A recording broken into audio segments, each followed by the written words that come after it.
कहाणी ऋषी पंचमीची. ऐका ऋषीश्वरांनो तुमची कहाणी. आटपाट नगर होतं. तिथे एक ब्राह्मण होता. तो आपला शेतीभाती करून सुखानं नांदत होता. एके दिवशी काय झालं, त्याची बायको शिवेनाशी झाली. विटाळ तसाच घरात कालविला. त्या दोषानं काय झालं, तिचा नवरा पुढच्या जन्मी बैल झाला.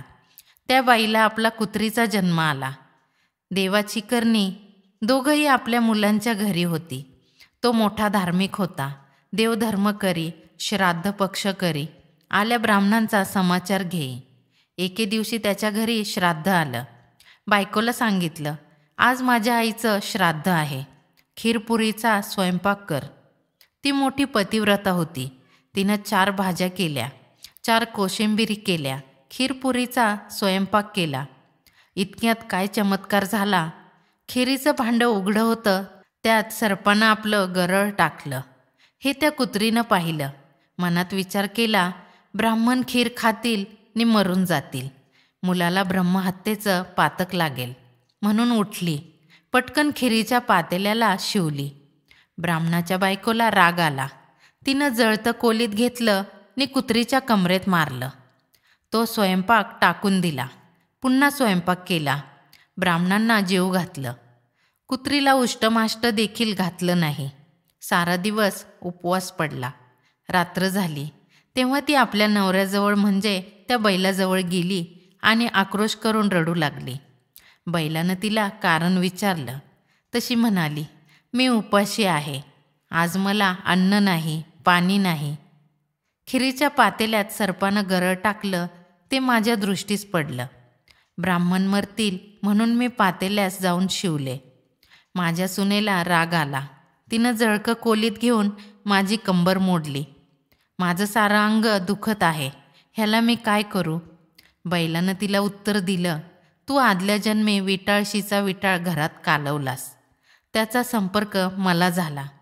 त्या दोषानं मी बैल झालो. मी देखील आज उपाशीच आहे. त्यांचं श्राद्ध फुकट गेलं.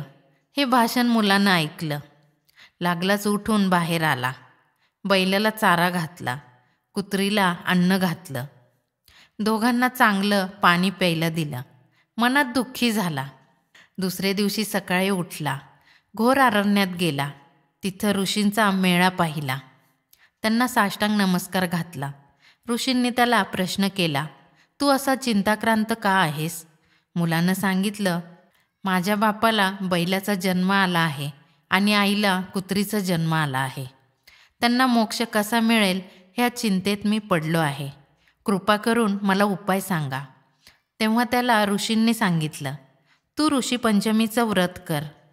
ते व्रत कसं करावं. भाद्रपदाचा महिना येतो. चांदण्या पाखांतली पंचमी येते. त्या दिवशी काय करावं. ऐन दुपारच्या वेळी नदीवर जावं. आघाड्याची प्रार्थना करावी. त्याच्या काष्ठानं दंतघावन करावं. आवळ काठी कुटून घ्यावी. तीळ वाटून घ्यावे. ते तेल केसाला लावावं. मग आंघोळ करावी. धुतलेली वस्त्रे नेसावी. चांगल्या ठिकाणी जावं. अरुंधतीसह सप्तऋषींची पूजा करावी. असं 7 वर्ष करावं. शेवटी उद्यापन करावं. ह्या व्रतानं काय होतं, रजस्वला दोष नाहीसा होतो. पापापासून मुक्तता होते. नाना तीर्थांच्या स्नानांचं पुण्य लागतं. नाना प्रकारच्या दानांचं पुण्य लागतं. मनी इच्छिल कार्य होतं. मुलानं ते व्रत केलं. त्याचं पुण्य आईबापांना दिलं.